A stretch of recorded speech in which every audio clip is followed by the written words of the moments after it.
morning again. This is from, and happy Gurupoornima. This is from Whispers from Eternity, which is a book of prayer poems by Dharmarajan Yogananda.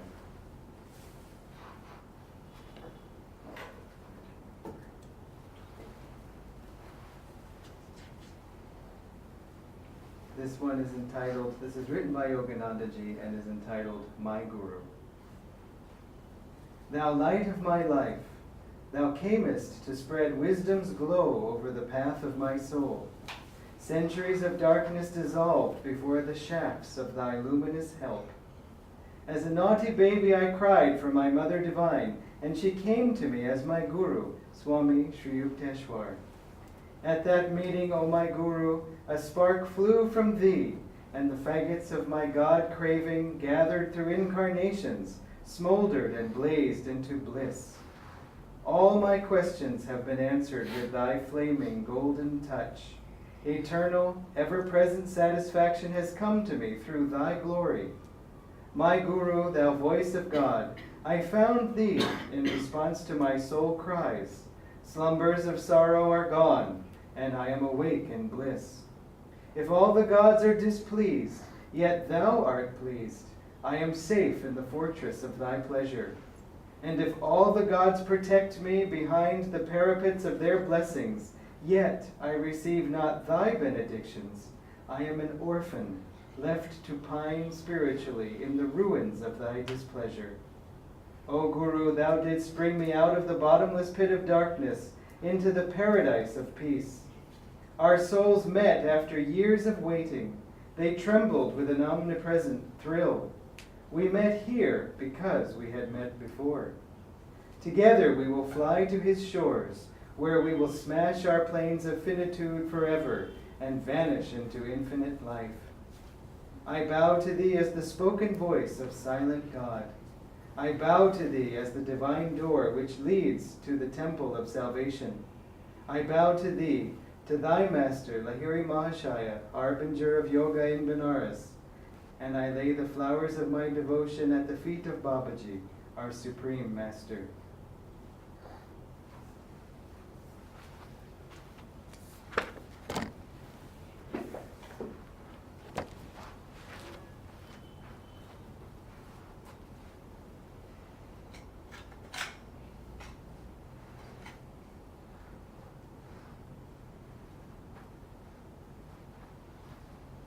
Well, it's a joy to be with you all here on Gurupoornima, and I can't help but feeling the love that Master has for each one of you.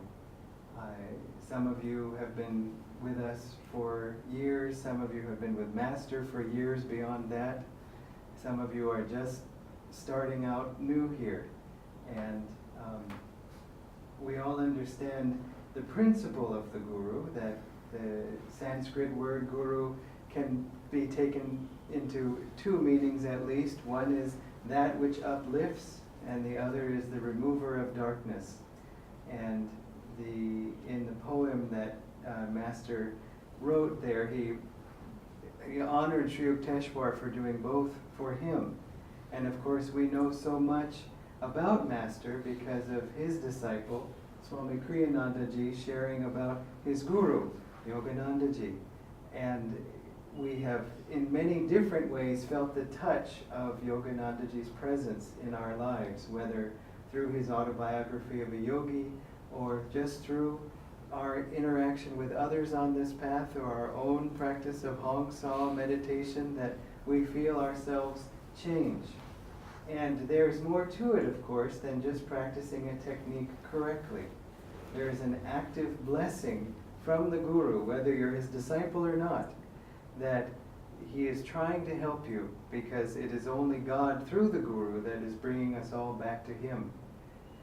We were talking with a group of friends yesterday, and they were all sharing about how since they had developed a very strong sadhana, how they had noticed different changes in their lives.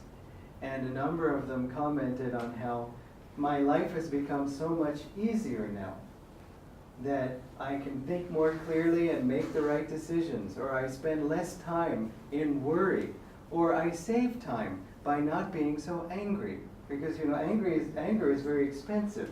Because once you shout, then the other person shouts, then we have to see who can shout the loudest, and then we have to see who is going to finally cave in and stop shouting, and then who's going to apologize first, and a week goes by. And so, we can save a lot of time by having less anger, and we all know this, but the question is how? And we find that when we meditate, that somehow the heart starts to open and relax. And we're just not as vulnerable to anger. We're more patient, more open to others, and able to understand and behave appropriately. Can you see who that is and help them if they need help, let them in? It was an inspiration also to hear how some people said that in my life there were people who have come to trouble me, and they were always troubling me. And since I've begun meditating, those people have gone to trouble someone else. And that somehow I'm not getting that same annoyance. It's not that everybody is saying, oh my gosh, now you're meditating, wow. Usually people won't even notice. They'll say, you're no fun anymore. And they'll go and find someone else to argue with for fun. And so we find that our aura starts to shift. Our whole energy starts to shift. Again, in ways that we always wanted but weren't sure how to. And it was also an inspiration how people were saying, because of the amount of time I spend in meditation, I find that, again, my life is optimized externally, that there are fewer obstacles, fewer delays, and so it may seem like who has the time to meditate an hour and a half a day, but it's actually a great time saver, because the other 22 and a half hours of your day go smoothly if you put yourself in tune with God and come from your spine. One person said, now that I've been meditating this long, it's a big difference for me, because before I used to just meditate a little bit when I could, on the days that I could, and it felt like I would step out of my life and then try to meditate. Now, because I'm meditating an hour and a half every day, I feel like I start in that place, in my own center, and then I emerge from that into my day and whatever duties there are that God has given me for the day, and then at night I return back to my spine, back to my center. And that's more my reality. And I have to make time for my regular life, my outer life. And it was an inspiration to hear that. And so it made me think also, though, how active the Guru is in our lives. But we don't always see it. And it's easy, of course, it would have been easy, of course, if we had Master in the body right there. So we think. But many people were with Master in the body, and many people left him. And all we have to think is, my gosh, what if you had a ticket to be in Yoganandaji's presence for 30 minutes? Wow! And these people were with him, living with him. And yet, many of them left. I don't say that with criticism or judgment, because we won't know until we were in that situation. They had the karma to be with him. God bless them. And who knows how many times we have wandered around ourselves. So it's not like that. But what I mean is, being in his presence was not a guarantee of being close to him and staying with him. The same was true for Swami Kriyanandaji. Same thing. Again, what would it be to just be with Swamiji, but in the body? But still, it's not a guarantee. The only thing we can count on is our own inner attitude, our own inner receptivity. And that you can have whether you've ever met these great souls or not. And so this is the part that has to be developed. Yoganandaji referred to it as attunement. He said, be in tune, stay in tune. You will be protected as long as you are in tune and aware of the Guru's blessings in your life. Now, how to become aware of these?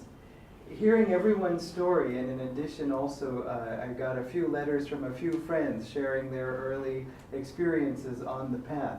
And it made me reflect on my own, because it's been a long time, and so relatively speaking. I've been on the path now more than half my life. And so it's kind of satisfying, especially when people from my earlier life try to, get a dig in. I say, look, I've known Master longer than more years than I knew you before him, so, pakalap. The thing is that when I came to the path, I was a young man who didn't believe in God. And I was in college, but I didn't believe in God, but I wanted love. I knew that. Since I was a child, I knew that I wanted love. And in time, I grew to conceive of that as romantic love. And so I found some romantic love in college, as happens, and also as happens, I lost it. And so I was then just heartbroken. It was tragic. And in a way, it really was. Even though it may seem like not a big deal, to me it was a colossal big deal. And it wasn't just that I was young and inexperienced and didn't have a sense of proportion. It was also, I hope, I like to believe, as Master Swamiji said, that the devotee, when he encounters just a touch of suffering, it reawakens in him all those memories of how this world just doesn't work out. There's just that, of even a simple disappointment is a reminder of, oh yes, I remember now, this is Earth. And things don't go so well on Earth in terms of human fulfillment. And so I began seeing a counselor in college and talking to her about helping me to understand where did I go wrong? Because if I had a clear vision, I would not have walked into this landmine. But I did, or walked off this cliff. So obviously there's something wrong with my vision. Could I have some kind of ocular correction or something like that I was looking for? What could she do with her perspective and her wisdom? And so she said to me one day, why don't you tell me, what is the worst thing you could imagine for yourself in 10 years? This is actually a useful little experiment to have with oneself. Imagine yourself 10 years from now, not right now, and start weeping, but imagine the worst thing that could happen to you in 10 years. It's an indirect way of getting at what is our fear, what are we afraid of. And we just say, what are you afraid of? I'm afraid of spiders. Or I'm afraid of nothing. But in 10 years from now, what would be the greatest disappointment you could imagine for yourself? And so I said, I would hate to be alone. And she said, yes. And I said, in fact, I would hate to be not alone, but I would hate to be lonely. I had learned the difference between alone and lonely. And she said, yes.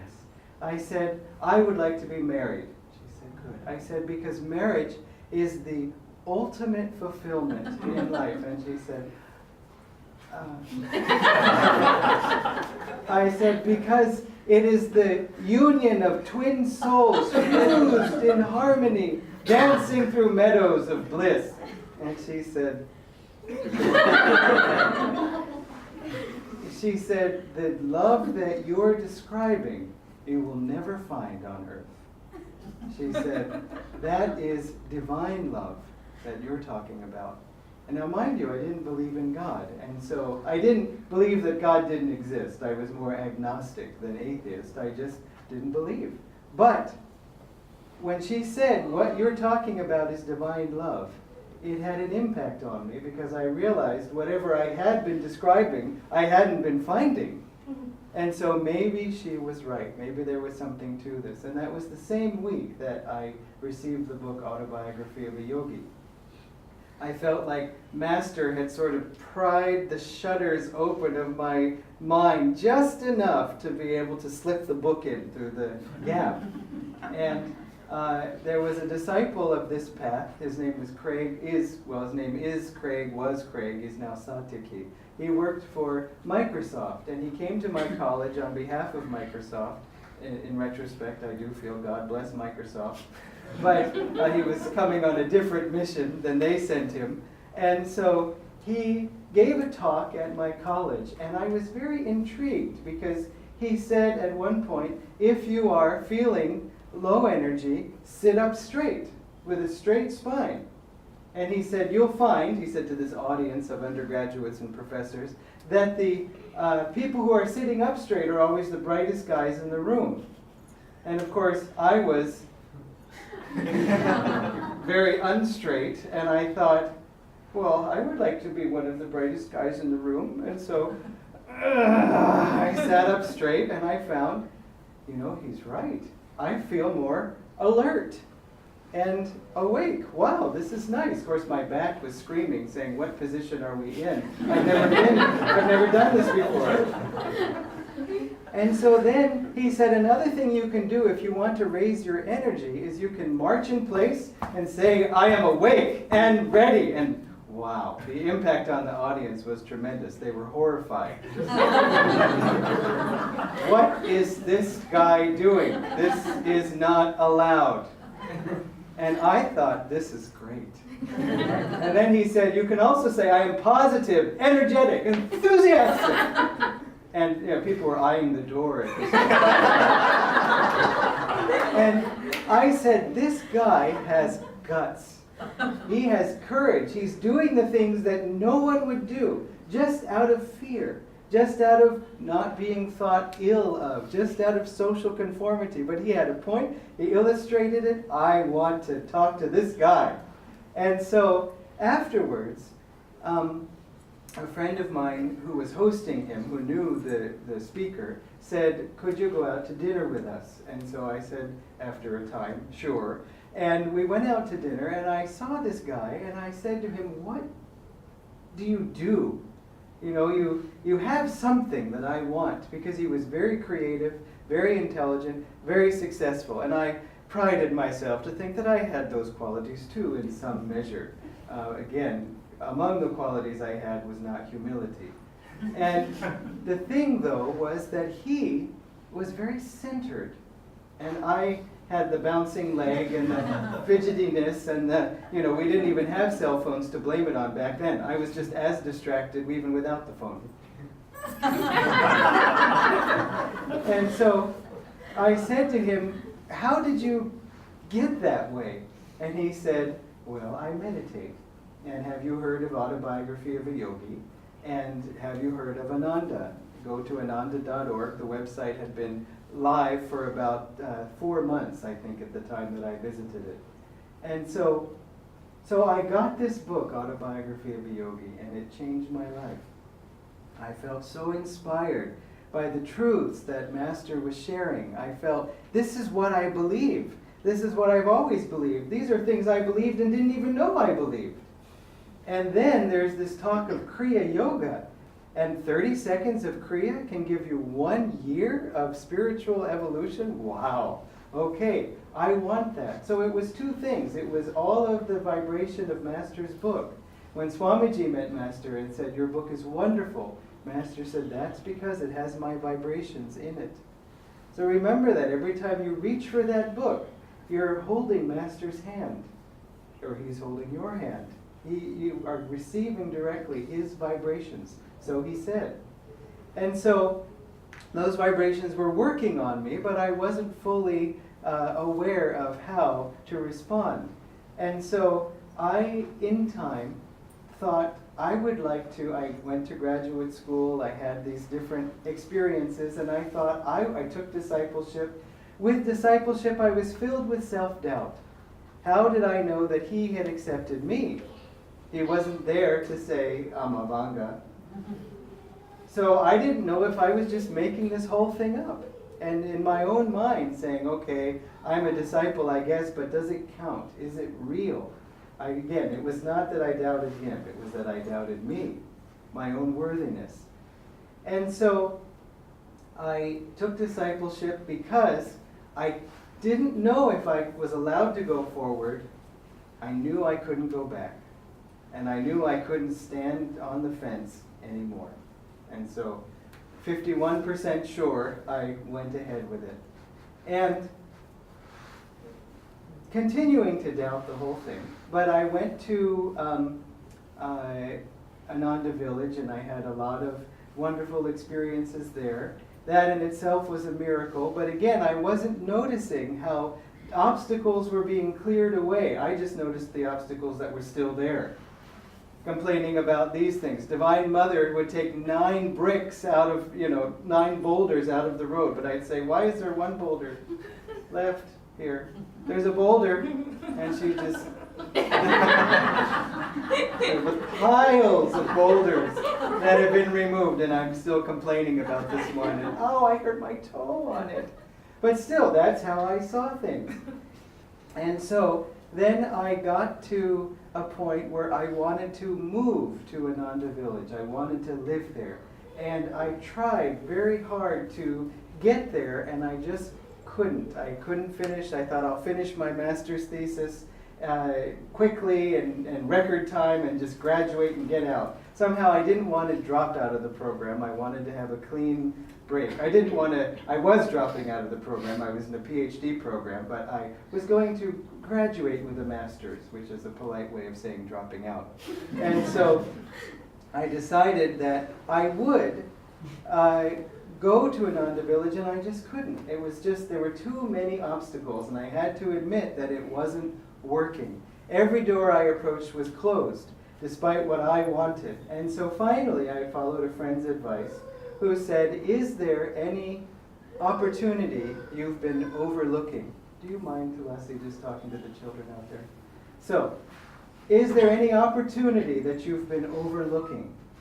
And so I said, no, of course not, because I never overlook opportunities. I always take each one with clear-mindedness, except there was that one, actually. There was an invitation to be a teaching assistant at my graduate school, and I thought, I don't want that, and I don't need that. I had a scholarship. Usually you were a teaching assistant. It was financially supportive, and I had independent financial support from a fellowship, so why do this? But then I thought, maybe teaching is the secret. Maybe that will make me finally at peace, and I'll find a balance. And I tried it and found no balance. And so then, again, I was trying to find, how can I take a step closer to God, closer to Master, closer to Ananda. This was 3 years after I got onto the spiritual path at this point. And I again found all doors closed. And so I asked, I reread my friend's same advice. Is there any opportunity you've been overlooking? Because I'm trying to get to California, on the other side of the country, nothing's working. And again, I read that letter and said, is there any opportunities you're saying no to? No, of course not. I would never say no to opportunities. That's ridiculous. Except there was that one job offer that I said no to because that I didn't want. And obviously it's not that. Remember, all doors are closed. Here's another door, but let's not try that one. The reason why I didn't want to try that one is they were advertising for someone experienced in artificial intelligence and information retrieval. And I was the only person in the department who happened to have done both artificial intelligence and information retrieval. The problem was I didn't like artificial intelligence and information retrieval. And so I didn't want to be that guy, and I didn't want that job, and I didn't want, this would sort of further entrench me in that. So it was a big vein dump. And yet, when everything was blocked, I had to admit that, this letter, which they had circulated, they didn't send it to me, but to the whole department. Anybody? And so, someone's going to snatch up this job, of course. And then it was a summer job. And then again, a few weeks later, still no one had accepted it, which was strange. And so I thought, maybe this is the direction I should go in. And so I called the people, and I didn't call the people, I wrote to the people, they called me. We had this ridiculous job interview in the sense of the questions, I asked them a question, and they said, wow, that is a great question. And I mean, it was the equivalent of if I said to you, I've gotten a new car, what might you ask me? Yeah, not what is its rate of acceleration on a range of what kind of car is it, or what color of car is it, or whatever. That was the level of mathematics I delved into to ask them. What kind of probability distribution and so on. Whoa. So I just thought, they said, we want you. And I thought, this is crazy. And so suddenly there was all of this energy coming in this direction. And so then I realized this company was called Xerox like the photocopiers, but PARC, P-A-R-C, and P-A-R-C stood for Palo Alto Research Center. And then I realized, wait, they're in Palo Alto, California, where Ananda has a huge community. And I could, if I worked there, live in the Ananda Palo Alto community. I had already met the leaders of the community and I knew them. And suddenly I had an all-expenses-paid trip to Palo Alto. I got to move into the community. I had this job, and it was just a miracle. The miracle I had wanted, Master's hand, but I had been resisting it. I hadn't known. And I had decided what I wanted. Master, please help me, but I don't want that.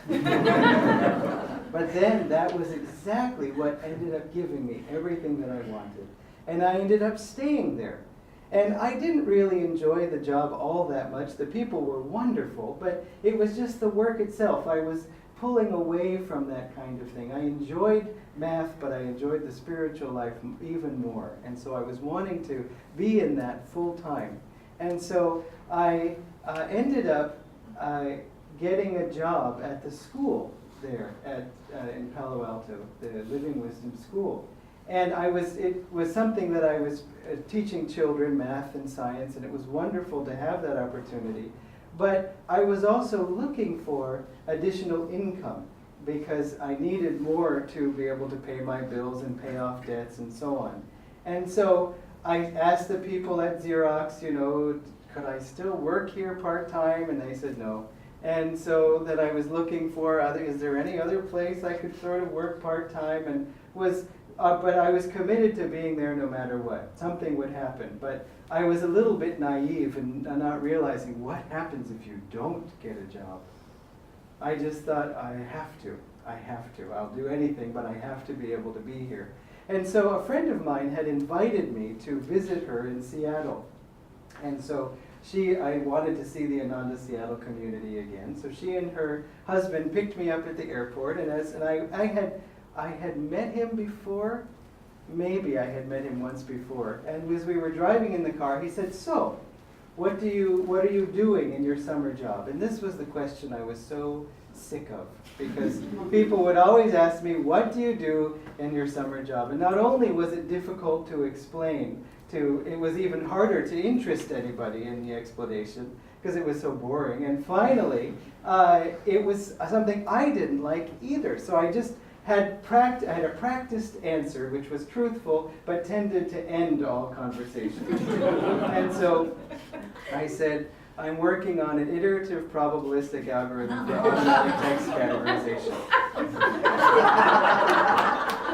And so for most people, that was quoted. And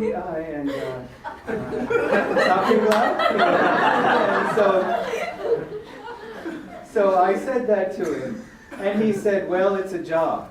And I said, yeah, it's a job. And he said, no. I said, would you like a job? And I said, what? And he said, I'm working on a little project, and I actually could use somebody with your skills. And I said, what is this? So he was working at that time on different things. If you know the swipe technology for the iPhones and smartphones, he is the creator of that. But this was before that. If you remember the old cell phones that we used to type SMSs on, but you didn't have to press, to get the letter C, you didn't have to press the 2 key 1, 2, 3 times. You could just type the word and it would just appear. And he created that technology. It was called T9. And so he was working on an extension of that and said, would you like to work for me? So suddenly I had a job that I could do from Palo Alto and be there and still work for him remotely. And it all, again, was a miracle, but it was Master helping me, again, in the direction I didn't want. I hate this topic. It's boring, and yet it's exactly what allowed me to have everything that I wanted. And so remember how the Guru has you on the fast track. Even if it seems to be unpleasant, even if it's filled with troubles, he has you on the fastest way out of Maya. And so it doesn't mean that we can't take greater steps. It doesn't mean that sometimes we have to take a leap. I don't mean he has us on the fast track only on the train. We are running along the fast track, or we can be walking. He said, I see the spiritual path as a race. Some devotees are shooting ahead, others are walking casually, some are running backwards. And so our goal is to be in the first category, or at least the second category. And so, when I met Swami Kriyananda, that changed everything for me again. He was living in Italy. He wasn't coming to America at that time, so I flew to Italy to meet him. I was sitting in a satsang waiting for him to come. There was some ambiguity about whether he was going to come that day because he wasn't well. And so people started whispering, Swamiji's coming. And suddenly the doors opened, and I somehow knew it was Swami arriving, but I imagined here he was, 72 years old. He had just been unwell. He almost hadn't made it. I thought, he might just sort of be shuffling in. And as it was, he was just walking in. He was striding in. But the energy that I felt was as if he had blown the doors off the temple, and this huge wave of power was coming in. I never felt anything like that before in my life. And so then he sat in the front row, or he sat not in the front row, he sat there. I was sitting in the front row, and he said, let's meditate, because there's a Kriya initiation tonight, and it would be nice for us to meditate together first, longer than usual. So everyone was meditating except me in the room, because I was kind of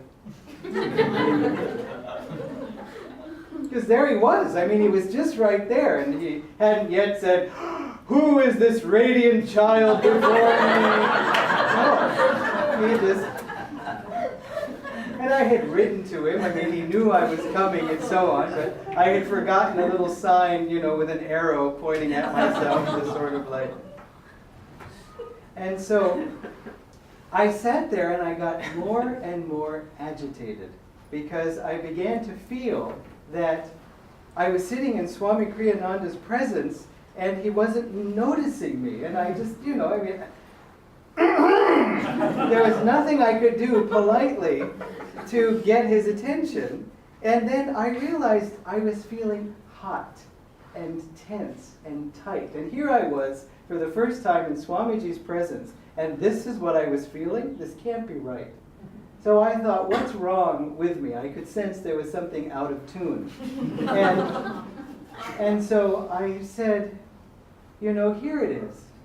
Think of all that he has given me, because I'm trying to get something from him now. Go on, Jim. And think of all that he's given to me if I had never even met him, in terms of Ananda, which we're celebrating the anniversary of today. It was on Tuesday.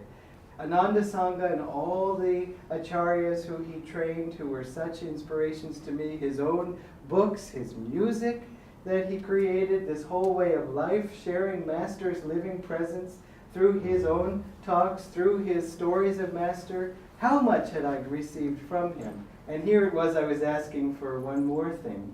And why not I just feel grateful? Let me thank him for everything I've already received. So I mentally thanked him, and suddenly felt my whole body calm down and cool down, and then I could meditate finally.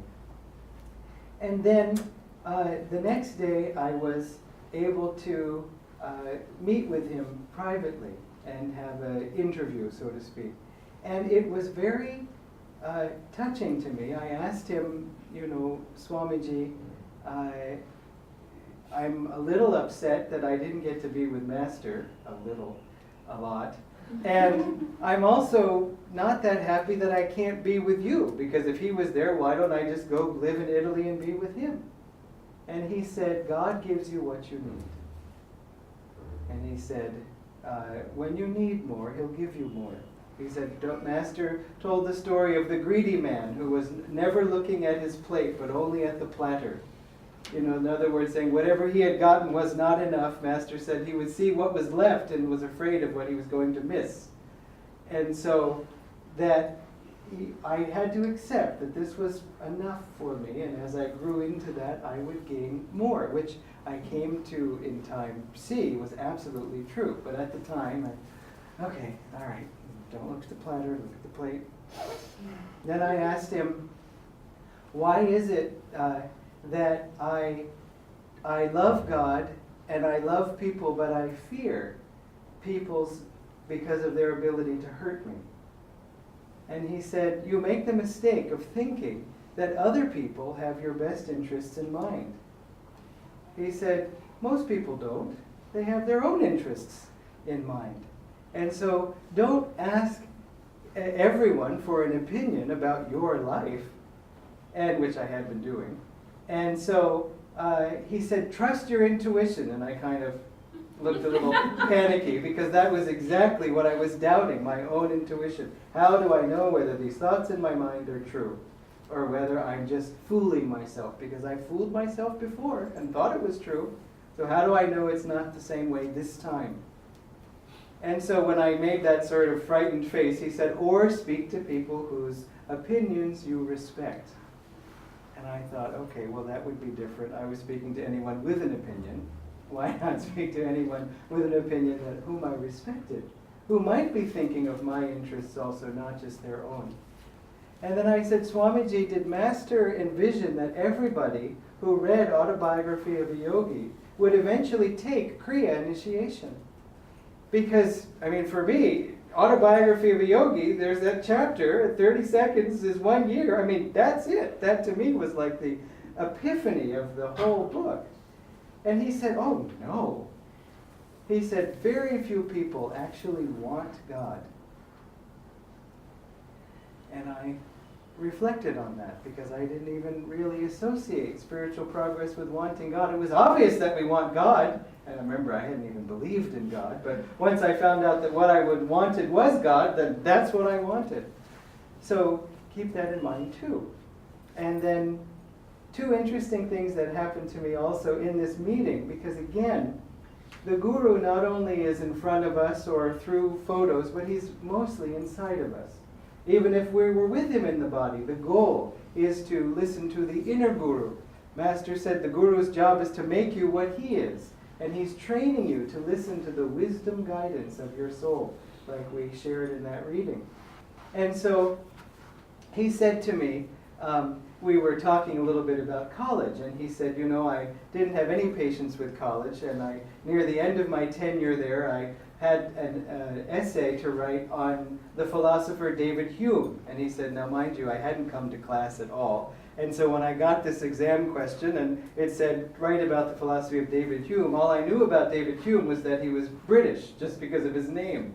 And so I thought, well, what sort of philosophy would a British person come up with? And so then he wrote about this philosophy, and he said, I threw a few quotes in French, just, to be impressive, and I burst out laughing, because it's a practice among scholars and academics to, when writing things, put statements, for example, in French, not translated. Because obviously any reader with even a modicum of intelligence would know French and would require a translation into English or whatever.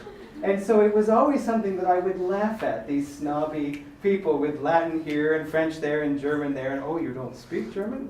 Mm. And so I always laughed at that as a way of showing off, but I never said that to anybody. And then here he was saying I threw in a few quotes in French, and again, it just touched me so centrally. It was just such a funny, private, silly thing, but I understood it on a deep level. And then at another time, he said, of course you've read my book, Education for Life, because we were talking about childhood education, and I had read the book, and only later did I realize, he said, of course you've read it, meaning, because I had read it, but he wasn't saying, haven't you? It wasn't even a question in his mind. Now, okay, but maybe that was a lucky guess that, he guessed I had read it and I had read it. And then at another time he said, remember when I was saying, but can't you be my guru, and can't I just be here with you? He said, you know the story from the Bhagavatam of the I still can't say it right. It's an Avadhut, you know the Avadhut Gita? So anyway, you're nodding, so I must be saying it something. Maybe we're talking even about the same thing, I'm not sure. But anyway, he was the man who said he had 20 gurus or 30 gurus. And what would happen was he would learn from life. And so he said, from the sun, I learned this spiritual blessing, perhaps that of giving selflessly. He said there was a woman working in the kitchen and her bangles were all jangling, and one by one she kept removing them until only one was left, and then there was silence. And it says, and from that I learned that one can keep silence when one is alone, or in order to be silent one has to be alone. As soon as there are two bangles together, then there's all of this. And so I had read that story, and it had made an impact on me. And I thought, again, sort of how we can learn from all of these different experiences in life. And so he shared that, and I said yes, and I just, he told the story that I had read about, sure. So I assumed that this was just sort of something he always talked about. We all know in the Bhagavatam there's this story of the philosopher who had all these gurus. And then, to my surprise, many years later, I reflected that I had never heard Swamiji tell that story, ever. In not only the talks I had been, and not in all the videos I'd seen, but all the recordings I'd listened to. Never. I think there was maybe once where he made a reference to it. But the way he said it, and it was just obvious that I would know the story, and I did know the story, but it wasn't something that he generally ever spoke about. And that's when I realized that the Guru says, I know you've heard that story because I'm inside you. And so listen to the Guru's whisper. And remember, he's your friend. He's on your side. I want to close by reading this from Swamiji. This is an essay, Why I Love My Guru, Paramahansa Yogananda. And this is the end. The Master was a true friend to everybody, seeing all as his very own. That is why wherever he went, he always found people friendly and eager to help him. Yet, when someone came to him and asked to be accepted as a disciple, he saw his responsibility as a divine friend, to be the highest type of friend he could be to that person. In this sense, he might be compared to a divine fisherman, never letting the line get too tight, but if it slackened, testing it to see how forcefully he could reel it in without letting it break. He was infinitely kind to us, forgiving, supportive, gentle, humorous, one with us in friendship, and ever completely loving. Yet he was also careful always to turn our minds and aspirations toward our own highest potential in God. Never did I see him come down from that high purpose. And always in his calm gaze, I saw a complete absence of ego motive, including the slightest impulse either to act or react personally. People, men perhaps especially, who lack personal motivation, are often misunderstood by others, bound, as almost all people are, by personal desires. Master had many self-styled enemies who fancied they saw in him someone dark, someone scheming for subtle, hidden ends, which he was not frank enough to admit openly, and which must therefore, so they imagined, have been all the more sinister. I think it was his very strength they feared. Their fears, however, were nothing but projections of a darkness in their own natures. Perhaps it was his strength also that made some of the disciples think of him as harsh.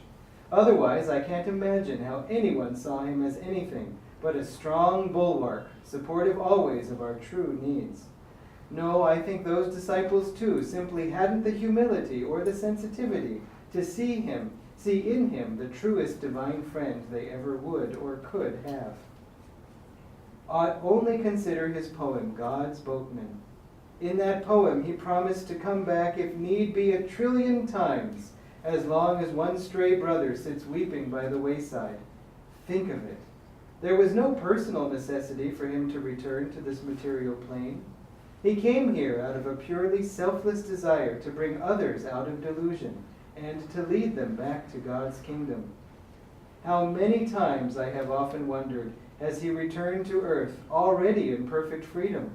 I have good reason to believe he has been coming back for many thousands of years, and always with the same purpose, and with the same universal love. He himself often told us, I killed Yogananda long ago. Only God lives in this temple now. And I heard him declare also, I was freed many lifetimes ago. Think of it. The vast majority of souls who achieve oneness with God are satisfied never to emerge from that blissful state again. Divine bliss is too perfectly satisfying to them, and they suffered enough before attaining it. All they want now is eternal, complete rest in the Lord. What did our Guru want from us? Nothing. Nothing, that is, but our highest good. Could any friend be more perfect, more dear, more wonderful than that? When I met him, he said to me, I give you my unconditional love. No treasure could be greater, surely, than that sacred promise. He has fulfilled it in countless ways. More and more through the years, I have found him mentally guiding me, leading me toward final inner freedom, filling me with inner bliss. He hasn't made the way easy, unless, indeed, I consider, as I do, that every hardship has become in the end a supernal blessing. No, I can think of no experience in my life that has not ended in sweetness, in an expansion of love, and in deep gratefulness. Forgiveness for wrongs, hurts, betrayals, tests? All I can say is, what tests? What betrayals? What hurts? What wrongs? They were never wrongs personally to me. In all my dealings with Master in the body, I always knew he was on my side, not against anyone or anything else, but supportive of me in all my struggles toward perfection. He responded supportively to my least thought. If I was wrong, he said so in such a way that only I, if others were present, could know what he was talking about. He never blurted out anything. All his words were carefully measured so as to be as understandable and acceptable to me as possible. There was, as I said, a dignity about him that was completely innate and natural. He was indeed a king among men, and I think most people felt it instinctively. And everything I ever saw him do or heard him say was completely appropriate to the occasion. Tara, a sister disciple, once remarked to me about him, every time I think I've understood him, I find he's much more than that. I didn't say so to her, but I was astonished that anyone could even think of understanding him. To me, it seemed like trying to understand the ocean. His friendship for each of us was deeply personal, yet he was, for each of us, like a window onto infinity, inviting us to come outside and merge in that vastness. I love my Guru, as he himself wrote about his own Guru, Swami Sri Yukteswar, as the spoken voice of silent God. He was ever, and is now more than ever, my nearest, dearest companion. If I am right, I feel his inner smile. If I am wrong, I feel his inner encouragement to do better. He is on my side in every struggle against delusion. Could anyone be a better, truer friend than that?